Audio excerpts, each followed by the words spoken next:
Le peintre et la pluie. La pluie tombait sans fin sur la vieille maison de pierre, comme si le ciel lui-même refusait de s'arrêter de pleurer. À l'intérieur, Miguel restait immobile, le regard perdu dans le vide. Autrefois, cet homme faisait danser les couleurs. Aujourd'hui, il survivait dans un monde sans lumière. Le feu avait tout pris. Son atelier, ses toiles, ses pinceaux, et surtout, elle. Claire, sa femme, son souffle, la muse silencieuse de toutes ses peintures. Depuis cette nuit-là, la vie avait cessé de respirer autour de lui. Chaque matin, Miguel se levait son but, ouvrait la fenêtre juste assez pour laisser entrer l'odeur de la pluie, puis s'asseyait devant un chevalet brûlé. Il passait des heures à le fixer, comme on fixe une tombe qu'on n'ose pas toucher. Ses mains tremblaient encore, mais elles ne créaient plus rien. Elles se souvenaient seulement. Les murs portaient encore les cicatrices de l'incendie, des traces noires, profondes, presque vivantes.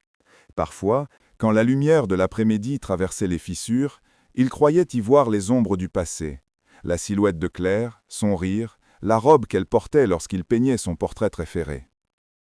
Mais l'illusion disparaissait toujours, et le silence retombait, plus lourd, plus réel. Il y avait dans ce silence quelque chose de sacré et de cruel à la fois, comme si Dieu l'avait laissé là, entre deux mondes, celui des vivants et celui des souvenirs.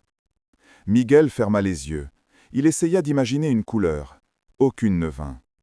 Seulement la pluie, seulement le bruit des gouttes, comme des notes d'une mélodie qu'il avait oubliée. Et dans ce murmure, quelque part, une voix semblait lui dire « Peindre, c'est prier, mais tu as cessé de prier. » Ce matin-là, la pluie s'était arrêtée. Le silence semblait encore plus lourd sans elle. Miguel marcha lentement vers l'atelier qu'il n'avait pas osé franchir depuis des semaines. La porte grinça sous sa main et une odeur de bois brûlé, mêlée à celle de peinture séchée, l'enveloppa aussitôt. Chaque pas résonnait sur le sol noirci. Les toiles n'étaient plus que des ombres, déformées par la chaleur du feu. Il s'accroupit devant un chevalet renversé et, du bout des doigts, toucha un morceau de toile calcinée.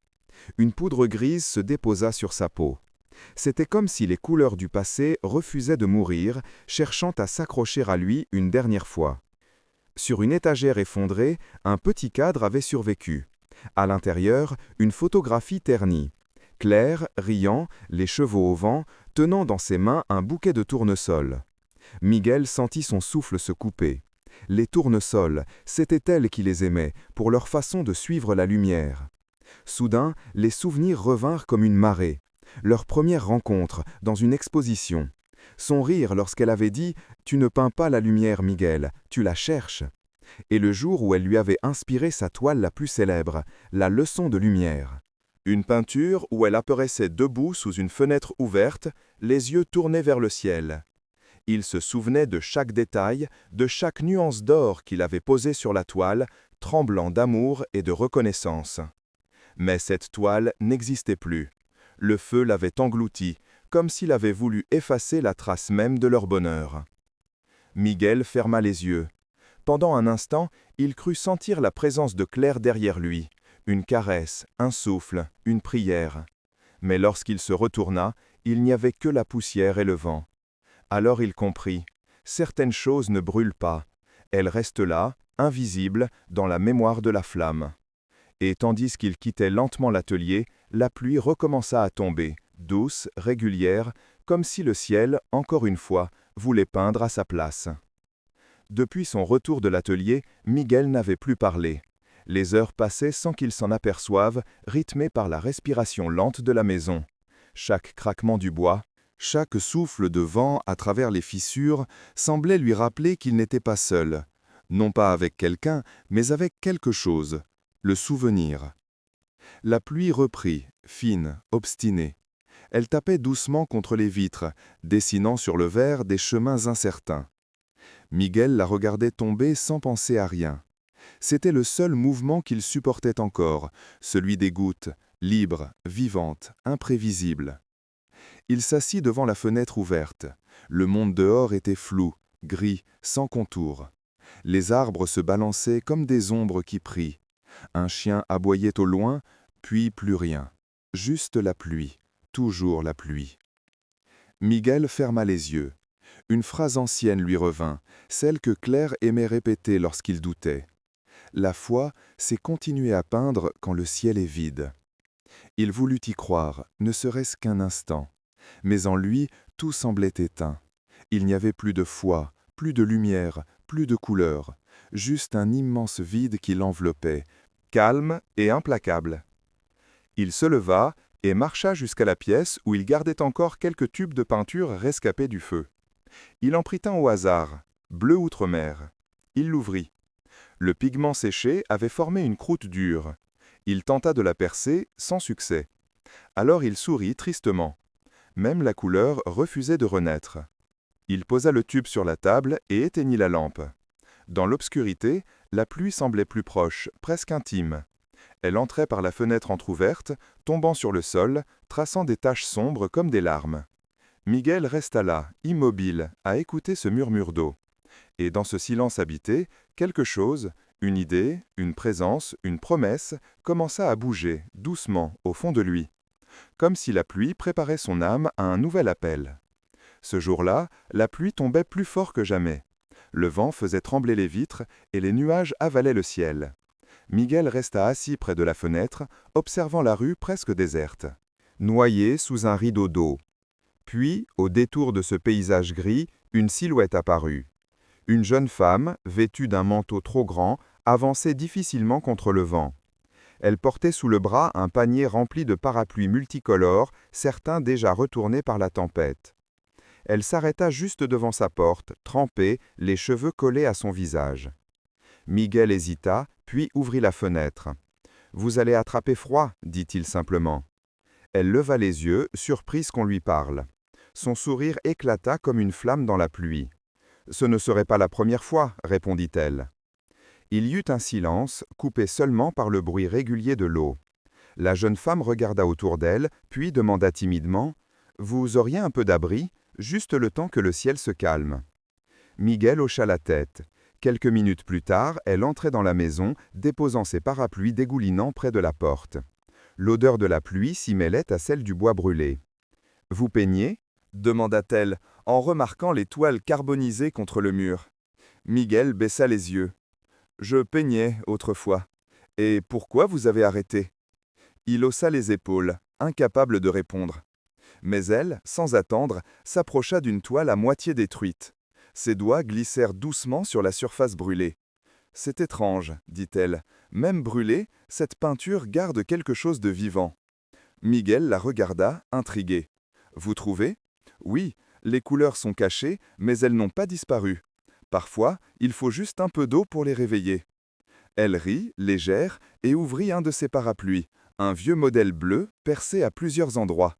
La lumière filtra à travers les trous comme à travers une constellation.